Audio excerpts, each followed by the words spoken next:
काल रात्रि जय जय महाकाली, काल के मुंह से बचाने वाली, दुष्ट संहारक नाम तुम्हारा, महाचंडी तेरा अवतार। पृथ्वी और आकाश पे सारा, महाकाली है तेरा पसारा। खड़ग खप्पर रखने वाली, दुष्टों का लहू चखने वाली, कलकत्ता स्थान तुम्हारा, सब जगह देखूं तेरा नजारा।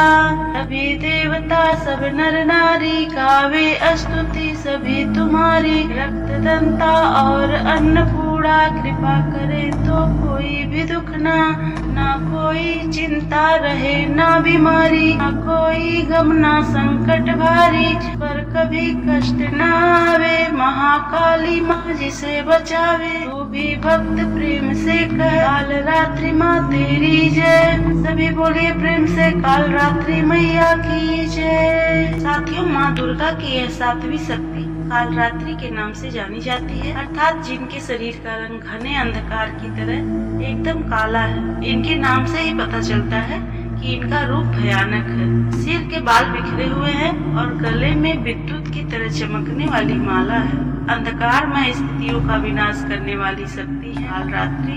काल से भी रक्षा करने वाली यह शक्ति। इस देवी के 3 नेत्र हैं। तीनों ही नेत्र ब्रह्मांड के समान गोल है। इनकी सांसों से अग्नि निकलती है, एक गर्दभ की सवारी करती है। ऊपर उठे हुए दाहिने हाथ की वर मुद्रा भक्तों को वर देती है। दाहिनी तरफ का नीचे वाला हाथ अभय मुद्रा में है, यानी भक्तों हमेशा निडर और निर्भय रहो। बाई तरफ के ऊपर वाले हाथ में लोहे का कांटा तथा नीचे वाले हाथ में खड्ग है। भक्तगणों, माता का रूप भले ही भयंकर हो, लेकिन ये सदैव शुभ फल देने वाली है, इसलिए ये शुभंकरी कहलाई। अर्थात इनसे भक्तों को किसी भी प्रकार से भयभीत या आतंकित होने की कतई आवश्यकता नहीं है।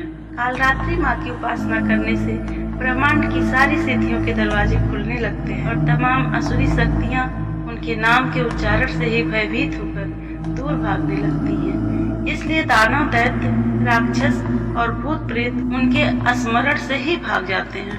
माँ की कृपा से ग्रह बाधाएं भी दूर होती हैं और अग्नि, जल, जंतु, शत्रु और रात्रि भय दूर हो जाते हैं। साथियों, जब आप माँ काल रात्रि की पूजा कर रहे हो तो इस दिन लाल चंदन की माला से इस मंत्र का जाप करना चाहिए। ऐसा करने से व्यक्ति की सभी मनोकामना पूर्ण होती है, साथ ही जीवन में आ रहे कष्टों से भी मुक्ति मिलती है। ओम जयंती मंगला काली भद्रकाली कपालिनी, दुर्गा क्षमा शिवा धात्री, स्वाहा स्वधा नमो अस्तुते। साथियों, मैं माँ काली की पावन कथा का वर्णन करने जा रही हूँ। से आप मन और चित्त लगाकर श्रवण करें। पौराणिक कथाओं के अनुसार शुंभ, निशुंभ और रक्तबीज नामक 3 दुष्ट दैत्य थे। इन तीनों ने मिलकर तीनों लोकों में हाहाकार मचा दिया था। समस्त प्राणियों और देवताओं के जीवन में संकट उत्पन्न हो गया। इन दुष्ट दैत्यों के बल के आगे कोई भी अस्त्र शस्त्र टिक नहीं पा रहा था। परेशान होकर सभी देवतागण भगवान शिव के पास पहुँचे। उनसे समस्त प्राणियों और अपने प्राणों की रक्षा के लिए गुहार लगाई। शिव जी ने देवताओं के दुख को समझते हुए उन्हें शीघ्र ही इस संकट से छुटकारा दिलाने एवं समस्त प्राणियों की सुरक्षा का वचन दिया। भगवान भोलेनाथ को पता था कि इस दैत्य का संहार माता पार्वती ही कर सकती है। तत्पश्चात भगवान शिव ने माता पार्वती से कहा कि आप आदिशक्ति जगत जननी है, आपके तेज का सामना तीनों लोकों में कोई नहीं कर सकता है। आप इन दुष्ट राक्षसों का वध करके इस सृष्टि की रक्षा करें। शिव जी की आज्ञा पाकर माता पार्वती ने दुर्गा का रूप धारण किया और शुंभ, निशुंभ एवं रक्तबीज का वध करने के लिए निकल पड़ी। लेकिन उन दानवों को समाप्त करने में एक विकराल समस्या थी। रक्तबीज को यह वरदान मिला हुआ था कि जहाँ भी उसके रक्त की एक बूंद गिरेगी, वहाँ रक्तबीज जैसा दूसरा दानव उत्पन्न हो जाएगा, जिसके कारण उसका वध करना अत्यधिक कठिन था। माँ दुर्गा ने दानवों की सेना का संहार करना प्रारंभ कर दिया। भीषण युद्ध हो रहा था। ऐसा लगता था कि जैसे ये पृथ्वी रक्त से लाल हो जाएगी। माँ दुर्गा अपने सिंह पर सवार होकर दानवों के खेमे में प्रलय मचा रही थी। उनका रौद्र रूप देखकर दानव भय से कांप रहे थे।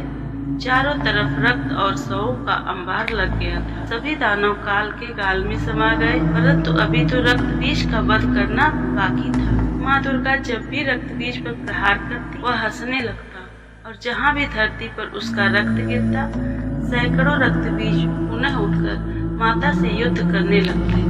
माता समझ गई कि इसका वध करने के लिए इसका रक्त भूमि पर नहीं गिरने देना है। आदिशक्ति माता दुर्गा ने उसी क्षण अपने तेज से माँ कालरात्रि को उत्पन्न किया और जैसे ही माँ दुर्गा ने रक्त बीज का सर काटा, माँ कालरात्रि ने उस दानव का रक्त पृथ्वी पर गिरने से पहले ही अपने मुख में भर लिया, जिससे दूसरा रक्त बीज उत्पन्न ही न हो सके। इस प्रकार माँ दुर्गा के स्वरूप से माँ कालरात्रि प्रकट हुई और रक्त बीज का वध हुआ। तब से माँ कालरात्रि देवी के 7वें स्वरूप के रूप में स्थापित है। माँ कालरात्रि की उपासना करनी चाहिए।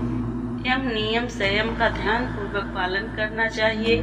अपने शरीर, वचन और कर्म में पवित्रता रखनी चाहिए। यह शुभंकरी देवी हैं। इनकी उपासना से होने वाले शुभ लाभों की गणना नहीं की जा सकती।